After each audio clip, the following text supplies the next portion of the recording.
Olá, eu me chamo Enzo Calheiros, sou monitor da disciplina do Laboratório Morfofuncional 6 e neste vídeo irei fazer uma breve revisão sobre as noções básicas dentro da radiologia. E para iniciar, nada melhor que um protótipo da produção das imagens. Como que uma substância, um corpo em 3D, se torna uma imagem em 2D. Aqui seria o protótipo de fato da formação das imagens, como por exemplo do raio-x, sendo que esta seria a fonte de radiação, este seria o corpo e por fim este seria o detector, o anteparo, ou melhor, o filme radiológico em que a imagem seria produzida. A partir daí, raios luminosos, por meio dessa emissão de radiação, seriam projetados contra o corpo para que eles cheguem ao detector. Ou seja, é demandada uma energia, um conceito mais físico agora, uma energia da radiação para que ela ultrapasse um corpo em suas diferentes densidades e chegue ao filme propriamente dito. Então o que acontece? Ocorre uma perda energética conforme a densidade do corpo. Então áreas maiores, ou melhor, áreas menos densas demandam uma menor perda energética da luz, o que faz com que ela chegue mais escura ou menos intensa. E o oposto também é verdadeiro. A gente vai exemplificar um pouco mais na frente. Mas a grande informação nesse primeiro momento é entender como um corpo em 3D se torna uma imagem em 2D, em duas dimensões. E é justamente a partir das diferenças de densidade que esse corpo vai apresentar. Um corpo, no caso o ser humano, ele não apresenta nem de longe a mesma densidade, uma densidade padrão em todas as suas estruturas. Então, justamente a partir disso, a partir das interfaces que permitem a diferenciação de estruturas, a diferenciação de densidades, para que enfim se possa localizar órgãos, localizar estruturas e localizar também patologias. Bom, este foi o exemplo que falei anteriormente. Quanto menos denso um corpo, menor é a energia necessária para ultrapassá-lo. Então, o corpo é menor, foi representado aqui por mais fino, menos denso, a radiação passa com mais facilidade, perde menos energia, culminando numa coloração mais escura ou menos intensa. O contrário ocorre quando existe um corpo mais denso. Um corpo mais denso, entendem que é mais difícil de se passar, porque, propriamente dito, é maior, tem mais densidade. Então, essa maior densidade promove uma maior perda energética, causando um anteparo mais claro ou mais intenso. Então, assim, toda vez que eu tiver um corpo menos denso, a imagem será mais escura, ou uma estrutura mais densa terá uma imagem menos escura. Esse seria um padrão que é a informação mais relevante deste primeiro slide. Bom, essa seria a escala de cinza, as densidades radiológicas.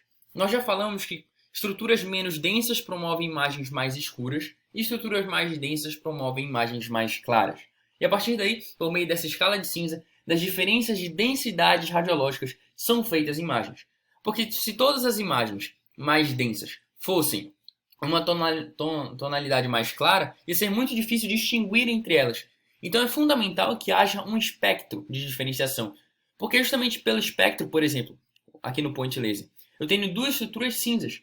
Só que essas duas estruturas cinzas têm densidades diferentes e com isso promovem colorações diferentes, resultam em cores diferentes. É por meio dessas diferenças de cores que a gente consegue localizar, que a gente consegue ver a interface, que a gente consegue ver estruturas, ver se uma estrutura está sobreposta ou não à outra.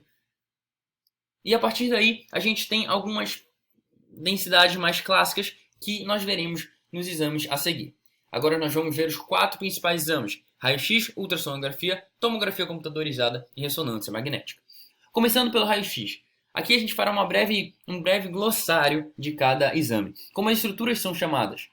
As estruturas radiotransparentes, elas se traduzem com a coloração preta. Então, aqui o pulmão, por exemplo, tem muito ar. E o ar, ele tem uma penetração, ele é menos denso, então ele demanda uma menor perda energética. Como foi falado antes, como é mais fácil passar pelo ar, perde menos energia e chega a uma coloração menos intensa ou uma coloração mais preta.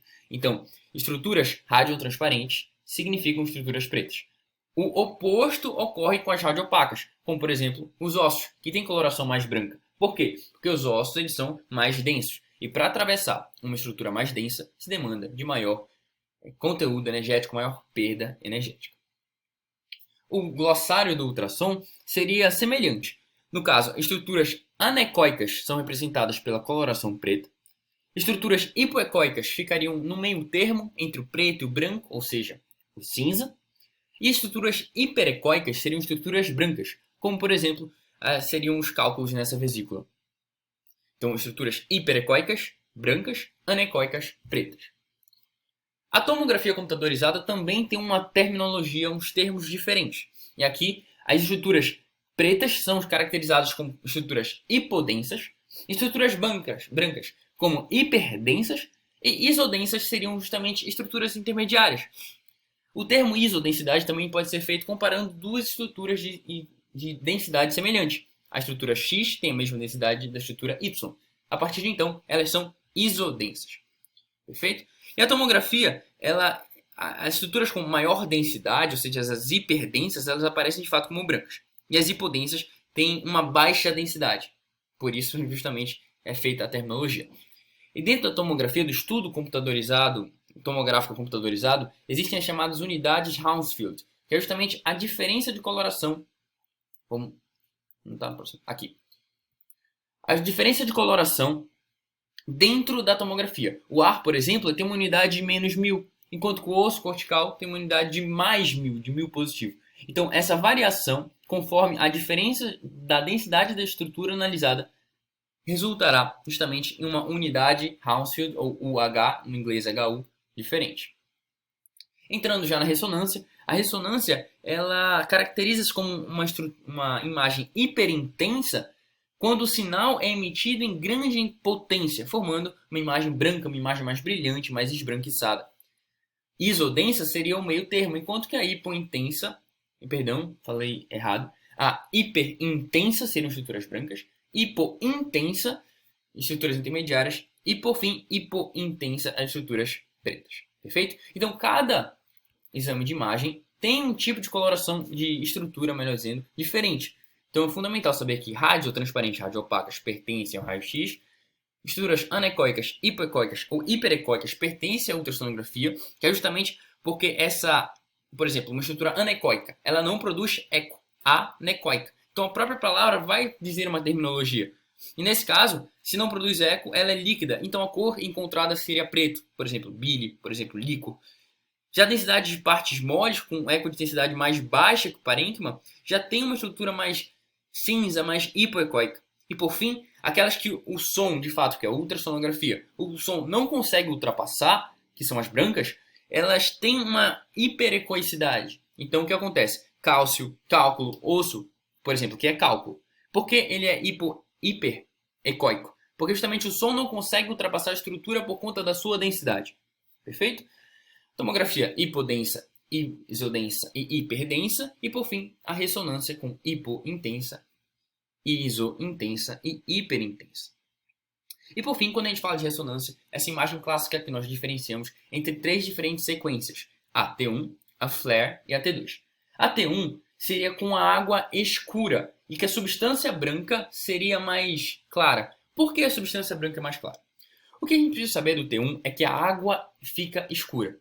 E a gordura, por exemplo, é uma estrutura hidrofóbica, então ela tem fobia à água, ela se localiza no outro oposto da água. Se a água ela é escura, a gordura que é hidrofóbica, ela se tornaria clara, justamente por conta dessa capacidade de repelir a água.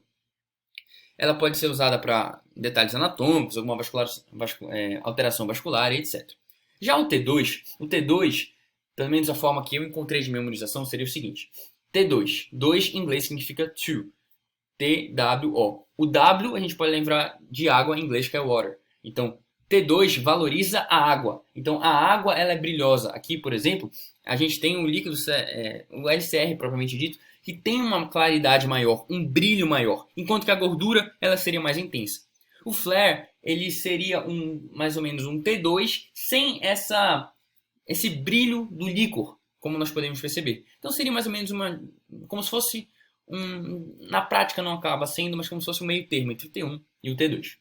Perfeito? É importante essa diferenciação e saber que existem sequências diferentes na própria ressonância. Perfeito? E a utilização delas vai variar conforme a intensidade, conforme o objetivo clínico. Todas podem ser complementares e podem ser utilizadas para fins diferentes ou para o mesmo fim. Bom, chegamos ao final dessas noções básicas da radiologia. Agradeço demais pela atenção. Qualquer dúvida, vocês têm o meu contato, o meu e-mail e o meu Instagram. Perfeito? Muito obrigado e até a próxima.